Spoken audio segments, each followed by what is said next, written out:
Hi, I'm Dr. Jason W. Morrison, theologist, New South Wales, Australia, and I've been given the permission to share JW Suicide's video. Really liked it myself. I thought it was very informative. Always comes across with a little bit of cheek, but in a good sense of humour. But brings across some very vital and important points. I like JW Suicides, and I'm going to share this video with this lady's permission. I hope you enjoy it. I certainly did, and that's why I've asked if I could share it. This is Dr. Jason W. Morrison, theologist. Enjoy the video. It's JW Suicides, and I'm being naughty again. Hi there, my little Davy lamps. How are you doing? Hope all is well. Thank you as always for popping by.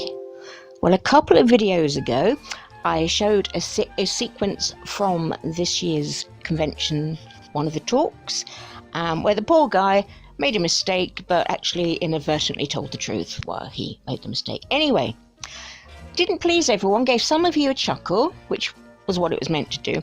I just annoyed some people, and you have my sympathy. I can understand that. I annoyed you with my laugh. So I wanted to show you actually the whole of the talk, and then there's a film clip as well in the middle. And I do promise to try and rein in my inner Muttley. So I won't be doing, the Muttley laugh. Okay, I'll try.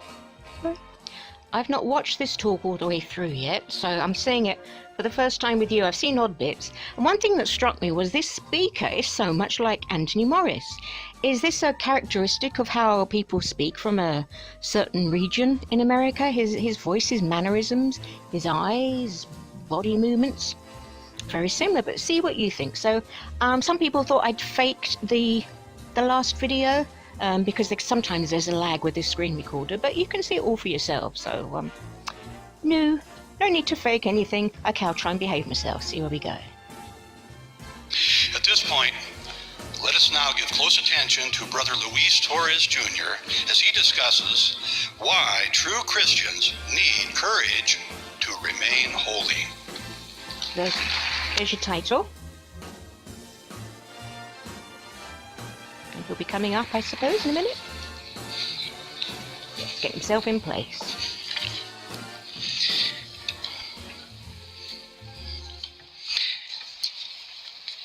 Being holy is truly important, and Jehovah expects this of his worshipers. Let's notice this at 1 Peter chapter 1, and we'll read verses 15 and 16.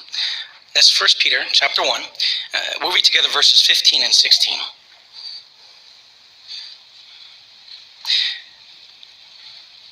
It says there, "But like the Holy One who called you, become holy yourselves in all your conduct, for it is written, you must be holy because I am holy." Note that Jehovah did not say we must be holy as he is holy, or as holy as he is, but rather he tells us to be holy because he is holy. See, as beloved children, we want to imitate Jehovah to the best of our ability. This reminds me of when my children were younger. We would go to the beach, and there's these big sand dunes, and we'd make huge footprints, and my kids would try to follow in those footprints. They wouldn't be exact. They would try to follow as best as possible, and that is what we want to do as well. You see, although faith in a ransom enables us to have a clean standing before Jehovah, we must strive to maintain clean conduct by perfecting holiness day by day. So over time, my children got older. My son's foot is huge now, my oldest one, and he got better than I did in perfecting and following my footsteps. You see, that's what we want to do. It's a continuous process. But holiness indicates that we are separate. It indicates separateness. It indicates cleanness, a state of being set aside for Jehovah's service, purity in our personal conduct. So it involves more than just simply reading the Bible, going to the Kingdom Hall, going out on service, ringing doorbells. There's more. Yeah. See, it involves us doing these things as well as having the right moral standards that Jehovah has, having them in our hearts, having that proper heart attitude. So we must therefore avoid behavior or practices that defile our body or diminish our relationship with Jehovah. And this is where courage comes into play. I've not heard any Jesus yet, did you? Well, we heard ransom sacrifice, but not about relationship with Jesus. Courage helps us to be a genuine Christian. Sooner or later, our conscience is going to start to prick us. Our Bible-trained conscience is going to show that we are different from those around us. Our colleagues, our classmates, our neighbors, our relatives, our conduct is going to be different from them. Whoa, whoa, whoa, whoa, whoa. Did you hear that sweeping judgment? Sweeping judgment. That their conduct will be different from Well, they encapsulated everything, really, didn't they? Neighbourhood, work, school. Well, the difference, I would say, is going out on service and how many meetings a week. Though other religions may have relative things to that. But it's this denial that the person sat next to you on public transport or something could be a decent, loving, kind, and actively kind and generous and loving person with great morals, and striving always to be the best they can be. I know people who are like that with no religious beliefs at all. They think they're here for one time round and they're going to make the best of it and help as many people as they can while they're here. There's no threat hanging over them of eternal death or hellfire or anything. They're just going to do it. These sweeping statements are wrong, and that they're isolating the J-dubs from the world even more. To abuse someone, spiritually abuse a child, whatever, a wife, husband, abuse can better operate if you isolate the victim. Isolation is so important, and these sorts of statements, and there's so many of these were given over this convention, or are being given over this convention weekend. It is feeding the JWs that the world out there, it's terrible, it's full of terrible people, and it's just not. Yes, of course they're terrible people. 2% of around 2% of the population are psychopaths, and some of those will exist in Jehovah's Witnesses. They will do as well. And because we live by Christian values, those who do not love Jehovah, they're going to act a certain way. Are they? And Jehovah inspired... Are they? They're going to act a certain way, are they? Where does this come from? Where does this... It's like paranoia central. Peter, to write about this. Let's turn to 1 Peter chapter 4. 1 Peter chapter 4 and verse 4, and we'll see how our classmates, how our colleagues, our neighbors, and even some of our relatives might treat us. Don't put this on the children. They've a hard enough time being ridiculed and separated and not able to participate in so many things. Don't separate the children even more. 1 Peter chapter 4 and verse 4 says, and they are puzzled that you do not continue running with them in the same decadent course of debauchery. What? So they speak. So he's asking children, he's asking me about classmates. Decadent course of debauchery. Well, I don't know about you, but when I was 7 at school, it was nothing but decadent debauchery. That was all we went in every day. That was it, 9 o'clock till 4 o'clock. Non-stop decadent debauchery, whatever that is. Abusively of you. No, you're speaking. Yes. You're speaking abusively of just anyone who hasn't been dunked in the ball. And also, because you do refer that to people who are considered, they've been dunked, but they're spiritually weak, etc. They are puzzled by this. They're puzzled by our conscience. They're puzzled by our ones who remain. No, they're not puzzled by your conscience. They're just puzzled why you make life so hard for yourselves. Why there's so much absence of love. Holy as Jehovah is holy. So we are going to be spoken of abusively. They're going to treat us different. No, you're spoken of abusively for when you cover up your abuses. And that's not abusively. There was a great meme I saw on Reddit yesterday. It was something about, prosecution, when things are going to courts, which they are, against Jehovah's Witnesses. Prosecution is not persecution. Get that implanted again, dear J-Dubs, in your eyeballs. Persecution is not persecution. I'm turning into him with getting it back to front. And Christian youths really need to resist and need courage to resist peer pressure. You see, peer pressure comes at a young age, and guess what? It doesn't end. It continues on the older we get. You see, it's natural to want to be accepted by others, but we cannot be enamored by this world. Young ones, being different can feel like being the hardest part of being a Christian. One sister said that the kids looked down on us, and she called us names, or were called names, I should say. I think she was called a nerd, or a wimp at times, she stated. Methinks that they probably said much worse words than nerd or wimp. Sadly, bullying is a terrible, terrible feature of some schools, and it has life-threatening consequences. So you don't have to be a Jehovah's Witness to be bullied at school. That's for sure. But Watchtower put the children even more in the firing line by imposing so much on their behaviour. So it's like they're putting kids on a pedestal and with a sign over them saying, like, you know, mock me, I'm so different. And of course kids want to fit in. And there's actually the changes that happen in your brain, the natural changes will also make you want to fit in. So apparently the age 15, that's when you're the most self-conscious. Age 15, when you really don't want people looking at you. And how are you going to stop people looking at you? By fitting in. But that's something that is set up in the brain. And if you're going to say that Jehovah made people's brains and designed this brain development, then Jehovah would know that a 15-year-old is just going, no, just don't look. Let me just fit in until I find the new me that's going to be growing. But this is where courage came in.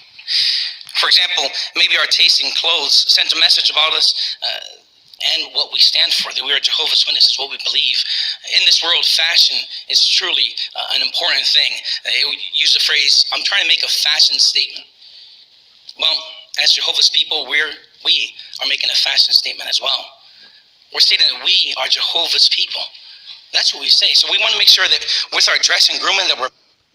So if you wear a Western pattern, sort of from the 1950s, first world country pattern of clothing, and that says you're Jehovah's people. Okay. Hey. Modest. We're not there to win a popularity contest. That was very Antmo, wasn't it? Modest. He uses that word a lot. Modest. When he's going about trousers. But rather, we're there to win the best approval ever, and that's the approval of Jehovah God. So I cheesed off Jehovah the other day. I had a dress on that hadn't been ironed. Terrible. We want to take note of our dress and grooming. We also can be pressured to date an unbeliever or to engage in immorality, but this is where cutting off bad association is truly important. Bad association. Bad association. You mean like the paedophiles that you have in the congregations? That are hidden? You mean those bad associations? Okay, well, I'll keep that in mind, and when they're knocking on my door, yeah, I'll keep that in mind. Thank you. This is where it takes courage. Some of us may have had our morals weakened at times, or our defenses have gone down because of unnecessary association with non-witnesses. Now, this can happen at work. We know during the holiday seasons, we're asked, well, are you going to go to the holiday party? Are you going to do this with us? When that comes and we stick to our faith, we remain loyal, we stay courageous, say, no, I'm not going to do that. But what about the times that they say, hey? They do like to make a storm in a teacup, don't they? Wow. Be courageous. Just... Do you want to go and have a drink with me after work? Do you want to go and hang out after work? You see, that's where it may take courage for us to say no. Going for a drink after work. Oh my goodness! Let the debauchery begin. I mean, that it is a terrible thing. Well, we did have the example in the convention 2 years ago where the elder's wife was talking during the coffee break, 15-minute coffee break, and she realized, oh, what am I doing? What am I doing talking to my co-workers for 15 minutes? No, I'm going to have to stop doing this. So if anyone has gone for a drink after work with their co-workers, then I think you should confess to the elders now. I'm going to remain loyal to Jehovah. So what has going for a drink with co-workers got to do with remaining loyal to Jehovah? What? Someone tell me. I can't see it. And as we continue to do this, there are other temptations that are going to come up. As we continue to remain courageous and loyal to Jehovah, we think of our employers who may want us to be dishonest. Here we go. I had an employer who wanted me to sell parts that were not needed on certain things that I fixed. We got mixed up. It wasn't even broken, and he would get mad at me if I wouldn't fix it, or change it, or replace it, or charge the customer. You see, that's dishonest. I had to leave that job. So solid Christians, we do not view dishonesty as something optional. Or I should say, honesty as something optional. Honesty is truly important. Honesty is truly important. So in the following video, let's notice how a publisher was blessed for maintaining holy conduct. Publisher, please. When I was 17 years old, I was very shy and had low self-esteem. Almost all my classmates had girlfriends, and it looked like they were having fun. This made me feel really lonely. I had been baptized for 4 years. At school, my classmates respected me. I've not seen this video before. So if 4 years, so that he was baptized at 13. A lot of us know why that's not right. Because of my conduct.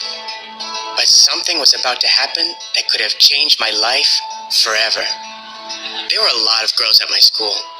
One girl in particular was really pretty. Oh. Although we were not in the same class, we would often see each other in the hall, in the school cafeteria, or during gym class. I noticed that she would look at me. One day, 2 girls handed me a letter from her. Oh. The letter said, "I think we would get along. I'm attracted to you. I like your personality, and that's not all. I hope you make the right decision. We could really have fun together. With love, yours truly." I felt dazed. I honestly didn't know what to do. Can you hear the audience laughing?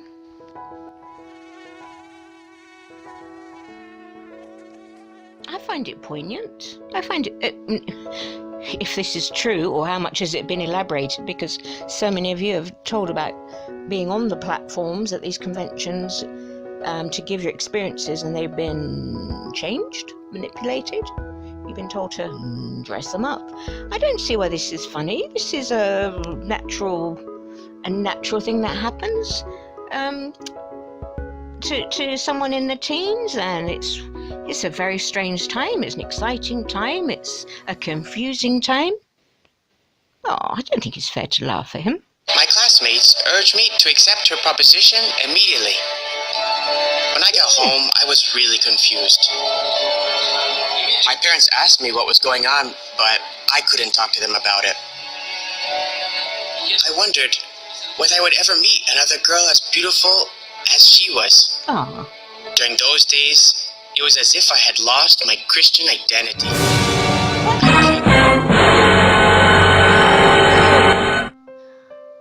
It's as if he's lost. He hadn't lost his Christian identity. Watch how it filled his mind with so much control, so many control mechanisms, that he was in conflict. But he was going through a completely natural process. And you know how lovely that this girl noticed him. That is really sweet. You know, but why does this suddenly become this sort of angst-ridden disaster? This just one note No, that happens, and it's going to keep happening. Watchtower know that it's going to keep happening. So, this is the scenario that you're supposed to follow when that happens. No, it's not the scenario you're supposed to follow when it happens. A lot. I had dedicated my life to Jehovah, and I couldn't let him down. How would he be letting Jehovah down? What? What is this about? I'm sorry, I don't see it. So I opened up to my parents, and they were patient with me. I should think so.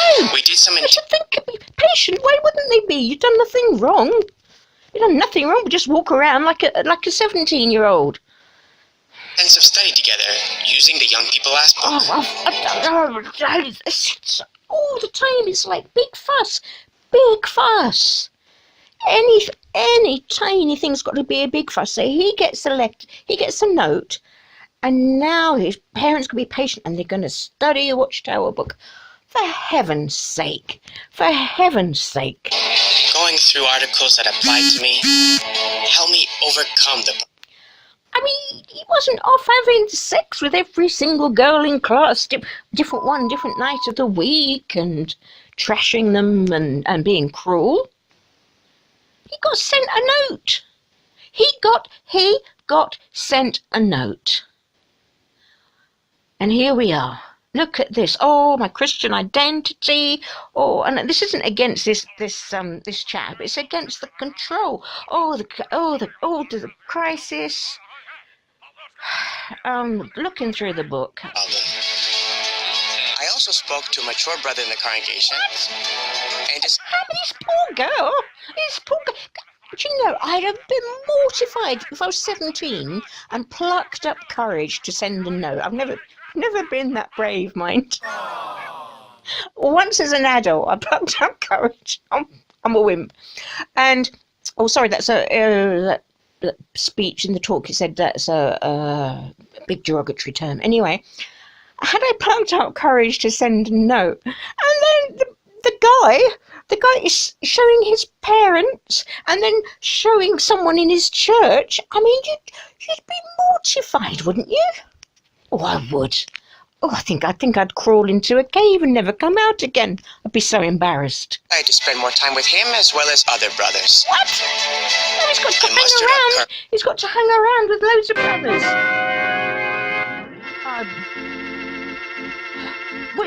Was there a big section of this film that was missing, that I missed some part of the story? Because this has grown now, hasn't it? This has just grown into this huge thing now. I went to her and told her my decision. My decision? I explained my Bible-based... Big deal. Poor lass. My decision. Dearie me. My decision. Big deal. She didn't say, well, according to the note, she didn't say, meet me behind the bike sheds and let's have rampant sex, did she? Did she say that? And do you know how many, so many kids nowadays are going through this thing of wanting to stay chaste until they're married? You don't have to be a J-dub to think like that. It's a bit sort of, it's judgmental of the girl, her intentions, what she wants, who she is, what's her value system, what's her morality. Who's to say that she doesn't have, the same value systems and morality? Who's to say that? But you see the presumption.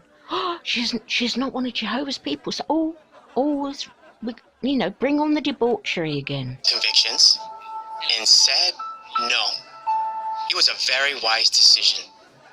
I then had a clean conscience, and I hadn't brought reproach on Jehovah's name. I had saved... Anyone with me going to be sick now? Anyone going to be sick? Because I'm going to be... No, why is this coming up later? I don't want a software update. Yeah, go away. I'm just going to be sick. What a load of fuss. And apparently this is all going to be tying in with him being courageous. I think that it was the girl that was courageous sending the note. Ooh. Started my relationship with him. I learned that if... So, I don't know, would it be committing adultery with Jehovah if you... if you had a friend who's a girl. That's. We are determined to be loyal to Jehovah, and we have the courage to remain chaste. Well, And we so won't do have any others. regrets. So do others. Until age 17, I had not understood this. Jehovah has truly blessed me since then, giving me the privilege of serving in the congregation in many ways, and giving me a lovely wife to serve him with. I thank Jehovah for having helped me to make the right decision.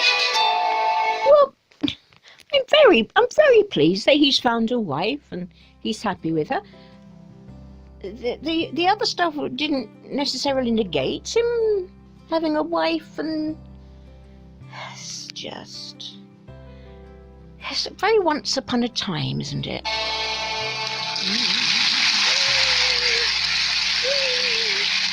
But fair applause at home.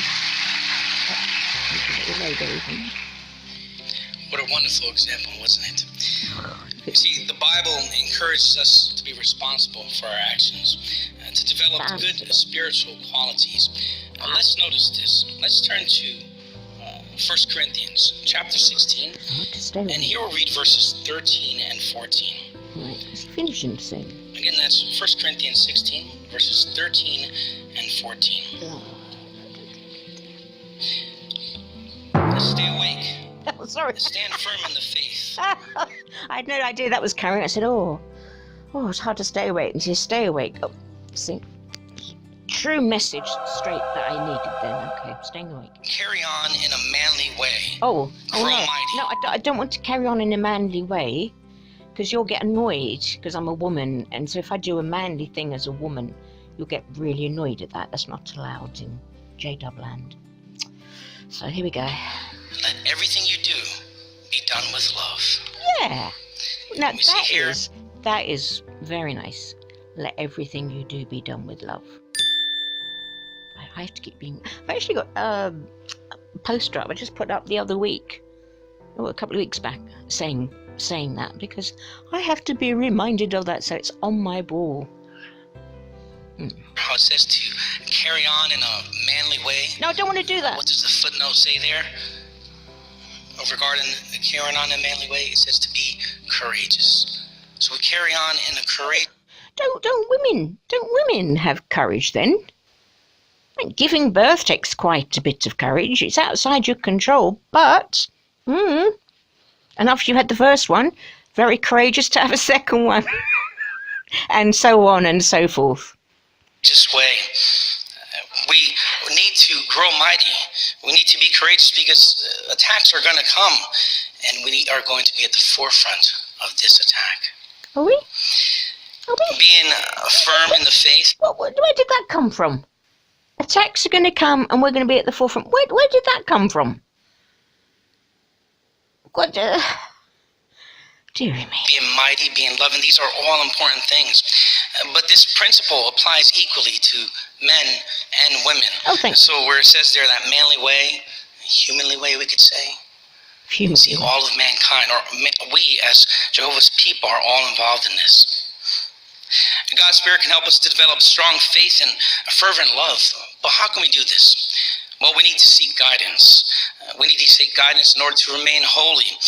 And in seeking guidance, we also build up our courage. Who can we seek guidance from? No, please, For not the young elders. ones, we can seek the guidance of our caring parents as a source of instruction. Maybe through their speech, through their everyday talk with us, or even we receive guidance through our family worship with our parents. And we have elders and mature ones in the congregation that can offer spiritual advice. Oh. You see, a well-chosen friend. Now, I know there's good elders, but we hear so many stories of someone who's had a bit of a weakness, nothing earth-shattering, haven't hurt anyone, and they're thrown out. They've gone for that help, that support, that advice, that strengthening, and suddenly they're in a judicial committee. And if you want people to go to elders, then you need those people to understand the terms upon which they're approaching the elders. Now, those who have not heard of or read the Shepherd the Flock of God book, They don't understand the terms and conditions that are in play when they go to an elder for advice. So before going to an elder, they need to know what those rules and regs are. If not, it's not a level playing field, and you've got to be as kind and as gentle and loving as possible. And that means knowing what the heck the rules are. It brings out the best in each of us. It helps us to cling to our spiritual goal, to our holy standards, and again helps us to build our courage. Living in the time of the end, we are not surprised that the world has become obsessed with things that Jehovah says are unholy.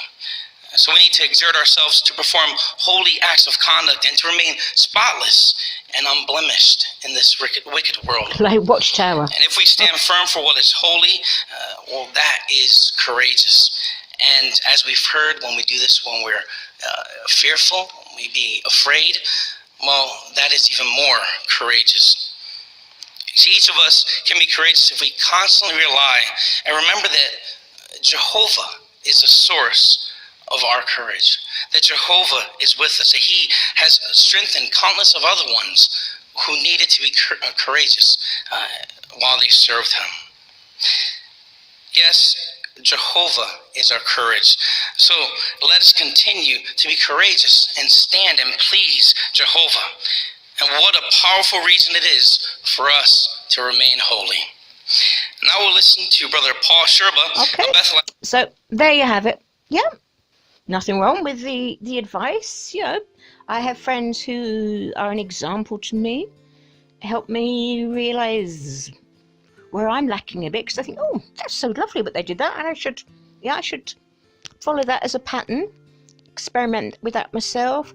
I do myself get strength from spiritual things, indeed, absolute strength, but that's not for everyone.